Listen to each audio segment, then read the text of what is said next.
All right, I wanted to take a little bit of time with you this afternoon to go through some of the main ideas that I really want you to focus on when you study. We're a little bit rushed today, so I have a study guide available for you.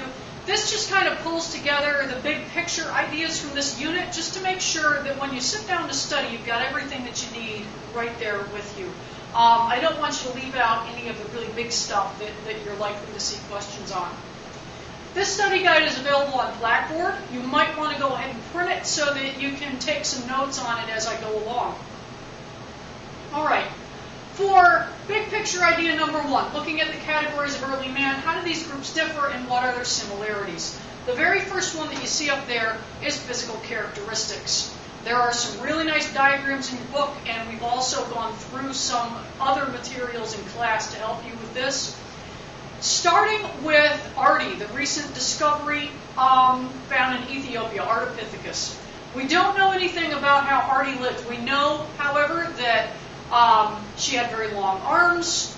We know that she had a grasping toe on each foot, which would have made it easy for her to climb. Moving on to Australopithecus, or Lucy.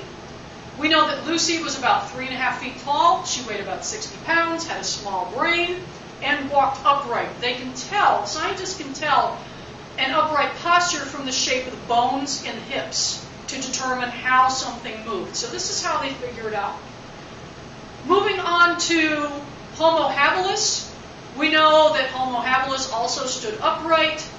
Again, still, kind of a smallish brain, very primitive. Homo erectus, we start to see some of the characteristics typical of later hominids. We start getting the kind of the shallow forehead that slopes back. We have the eye ridges that kind of hang out, they actually jut out on the skull over the top of the eyes. We see some of those things starting to develop, and the brain is getting a little bit bigger over time. Moving on into the Neanderthals. The Neanderthals also have, the characteristic sloping forehead, the eye ridges. We know that they looked kind of stocky. They had kind of short limbs. They were very muscular. And moving from the Neanderthals to the Cro-Magnons, two separate evolutionary tracks from what scientists can tell, Cro-Magnons look pretty much like modern-day people. So after that point, we don't see any greater physical evolution. The brain capabilities are going to be the same.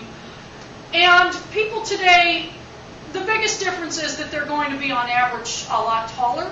But rather than, evolutionary factors or genetic factors coming into play, that's just a result of better nutrition. When you have better nutrition, you tend to be taller over time. In terms of technology, going back to Homo habilis, we talked about some of the very simple tools that have been found, choppers and scrapers, basically just made of stone. Remember, though, that when you are creating a stone tool by chipping pieces of it off using another stone, as it gets dull and you have to resharpen it, it's going to get smaller and smaller because you're chipping more and more pieces of it away.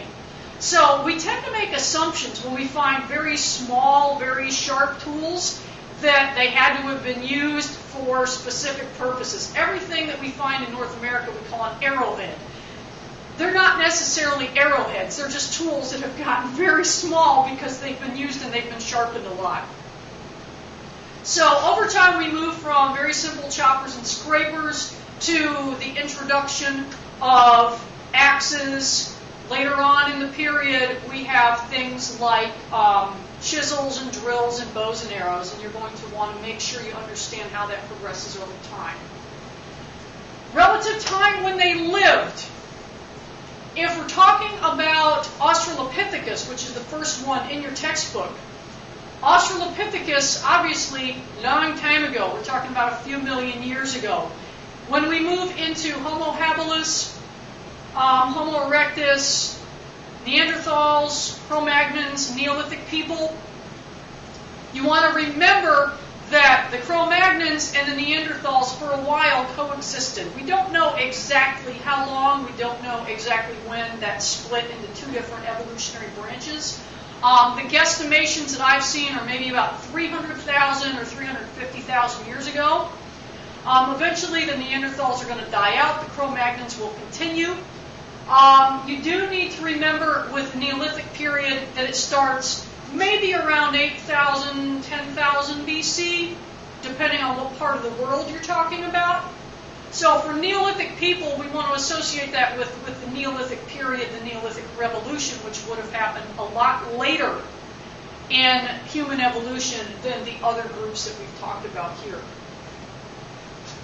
For the next question, describe the lives of Neanderthals. This one is separate because we spent extra time in class and you read that really nice article from National Geographic about it.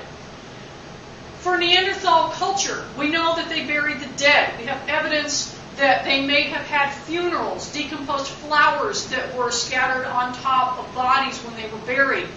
Does that definitely show a belief in the afterlife? Well, it really depends on your perspective. What it does show is that they had some reverence for the body. And where does that reverence for the body come from?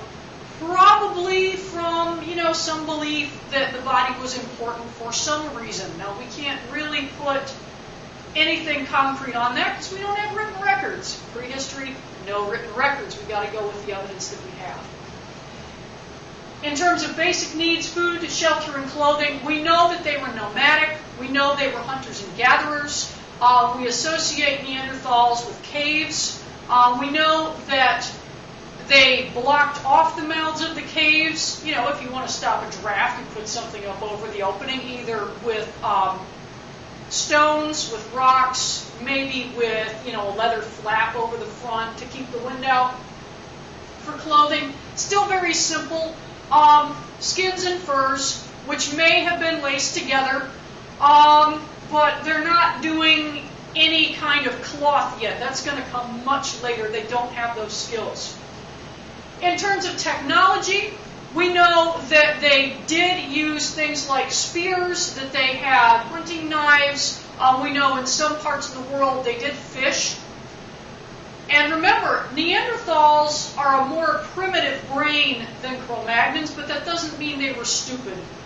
They still had a lot of instincts, and they were able to figure out things in their environment if, they had enough repetition of events. In terms of technology, also, you want to keep in mind that by this time, Neanderthals were capable of making and using fire, and we have evidence in caves that they did cook their food that they were eating. We can tell that because if the bones scattered around a fire have been heated, they become brittle. They're very different from bones which have not been subject to those conditions. And for the last thing here, cooperation versus competition. Because life was very hard, we know that prehistoric groups were much more likely to get along with each other than to fight, and there is some evidence suggesting that groups of Cro-Magnons and Neanderthals did sometimes combine. It was easier for survival, and there may have been some interbreeding.